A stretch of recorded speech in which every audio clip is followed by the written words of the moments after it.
नमस्कार, मैं हूं रुपेश कुमार। राइट 24 न्यूज में स्वागत है। सारण जिला के परचौर बाजार पे पहुंचे हुए हैं।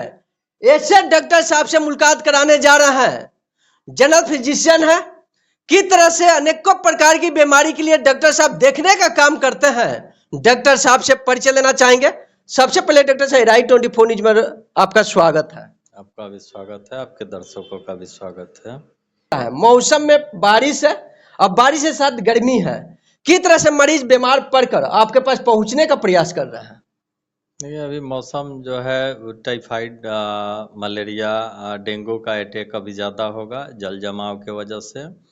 इसमें सबसे ज़्यादा केस आपका टाइफाइड और मलेरिया, पेडियाट्रिक डायरिया, डिसेंट्री का केस अभी आ रहा है। वाटर बॉर्न डिजीज़ जो होता है, चूँकि यहाँ तो पानी का बढ़िया सैनिटाइजेशन का व्यवस्था नहीं है, नाला वाला जाम रहता है, जहाँ तहाँ जल जमा होता है। तो उस स्थिति में मतलब मच्छर जनित और पानी से जनित दूषित पानी पीने की वजह से ज़्यादातर बीमारी होता है। ओरोफेकल रूट से बीमारी होता है। तो सबसे बचाव की ज़रूरत है। साफ पानी, स्वच्छ पानी पिए और मच्छर से बचें तो कुछ हद तक बचा जा सकता है इन बीमारियों से। अब डेंगू का भी प्रकोप चालू हो गया है। डेंगू का मरीज भी मिल रहा है। डेंगू से वो भी मच्छर जनित बीमारी है। मच्छर से बचना ज़रूरी है। मच्छर से बचाव और पानी बढ़िया पिया जाए। पानी को बॉयल करके पिया जाए। उसमें पानी को कम से कम, अगर आप चाह रहे हैं कि आप टाइफाइड से बचे, लूज मोशन से बचे, आपका पेट और बुखार ये सब बचा रहे, तो आप पानी को कम से कम 20 मिनट तक बॉइलिंग पॉइंट पे रखिए और 20 मिनट तक पानी को बॉईल करके उसके बाद आप उसको भले ही फ्रिज में डाल के ठंडा करके पीजिए, उससे कोई दिक्कत नहीं होगा।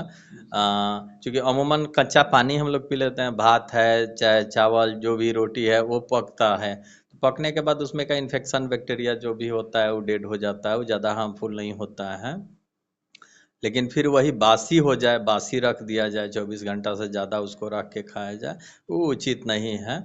और पानी गर्म करके पिया जाए, ताज़ा खाना खाया जाए, तो आप टाइफाइड से, लूज मोशन से, अभी जो सीजनल फीवर आ रहा है उस सब चीज़ से काफ़ी हद तक बच सकते हैं। पहले के हम लोग देखते थे शुगर का मरीज बहुत कम देखने को मिलता है। आजकल बच्चे को भी शुगर हो जा रहा है।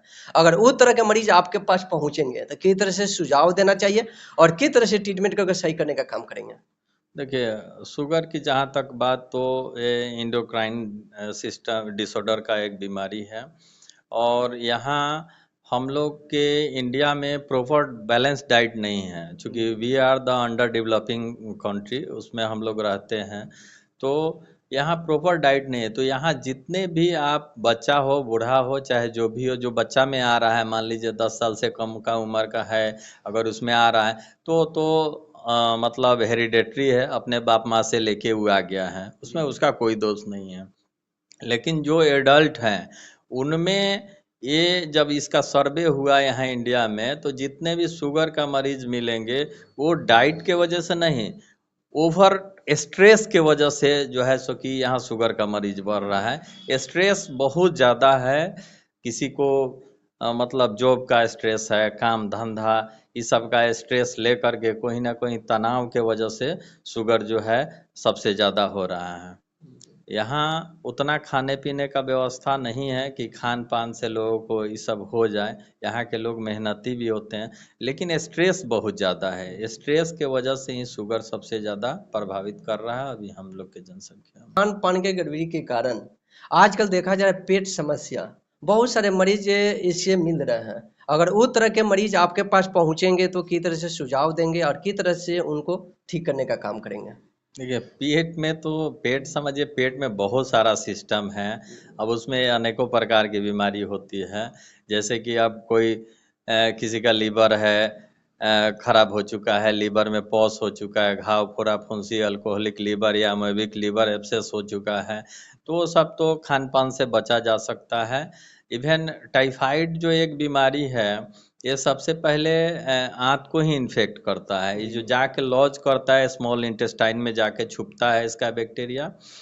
और वहाँ से जब ये ज़्यादा होता है, अनट्रीटेबल रह गया, तो आंत में फोड़ा फुंसी कर सकता है, लीवर में फोड़ा फुंसी कर सकता है, गॉल ब्लैडर स्लगिश हो सकता है, सूजन हो सकता है उसमें।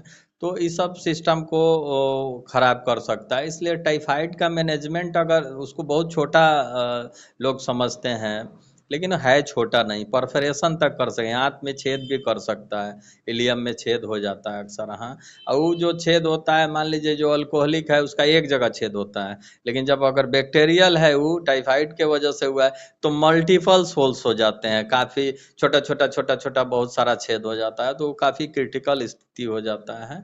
तो उस सब चीज़ से दारू ना पिए, साफ सुथरा खाना खाएं। अगर कोई बीमारी हो रहा है, टाइफाइड हो रहा है, मलेरिया हो रहा है, अभी तो पेशेंट को ही पता चलेगा नहीं, वो तो बुखार लेके आएगा, और बुखार का दवा अपने से ले लेके खा खा खा के बहुत ज़्यादा और तबीयत खराब कर लेता है।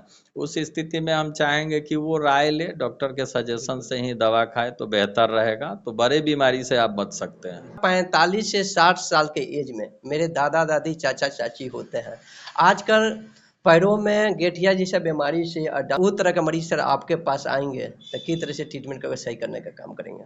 देखिए, उसमें आर्थराइटिस होता है, घुटने का बीमारी ओल्ड एज में सबसे ज़्यादा प्रभावित करता है।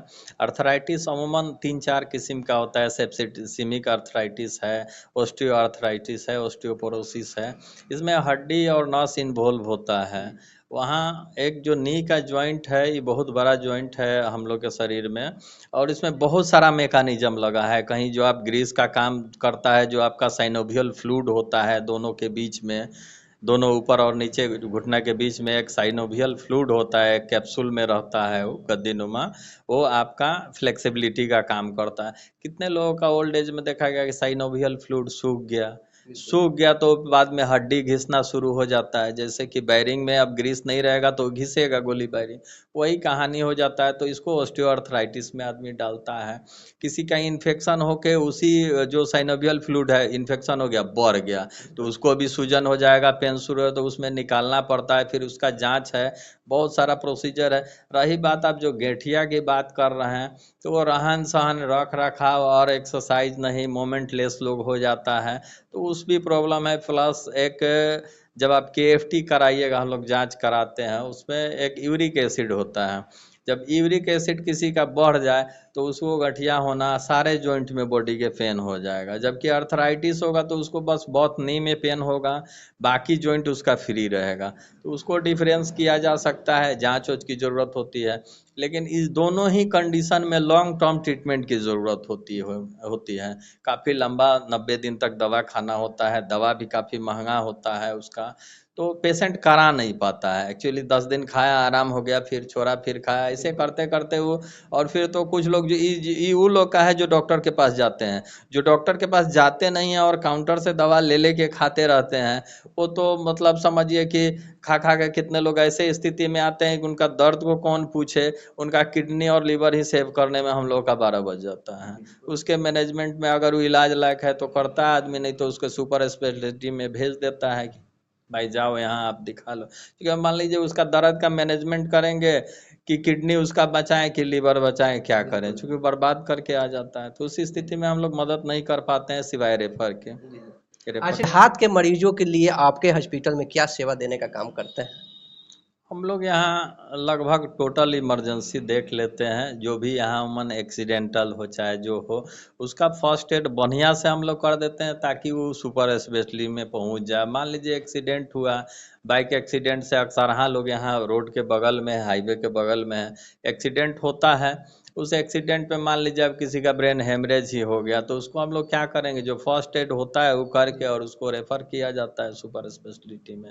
बाकी थोड़ा मोड़ा है, अगर फ्रैक्चर वगैरह है तो उसका हाथ पाँव का है तो आदमी रिपेयर करिए लेता है, यहाँ प्लास्टर वगैरह करके ठीक कर लेता है, टका वका मारिए देता है। मतलब जितना संभव यहाँ मॉनिटर, ऑक्सीजन, टोटल इमरजेंसी का व्यवस्था हम लोग रखते हैं ताकि मतलब किसी चीज़ के अभाव में पेशेंट का ये ना हो कि सीरियस नहीं, मरीज को बचाया जा सकता हाँ है। बचाया जा सके।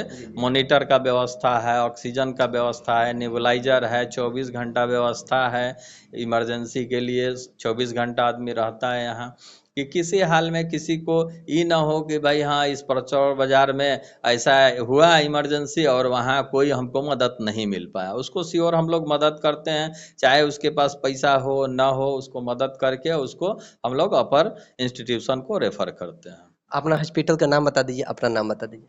मेरा नाम डॉक्टर अलाउद्दीन कादरी हुआ और ये पचौर बाजार पे तेगी नर्सिंग होम है।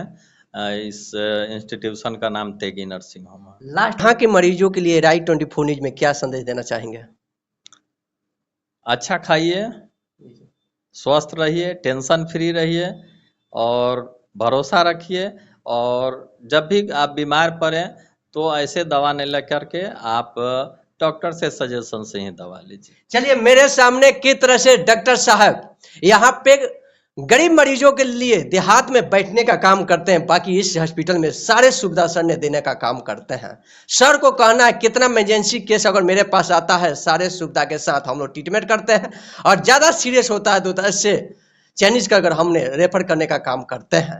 एक बार डॉक्टर साहब का आप लोग चेहरा देखते होंगे, डॉक्टर साहब बहुत पुराना हुए और गांव के मरीजों के लिए कम पैसा कम खर्च में सर ने ट्रीटमेंट कर सही देखने का काम करते हैं और कंप्लीट ठीक करने का काम करते हैं। आप लोग बने रहे राइट 24 न्यूज में। नमस्कार।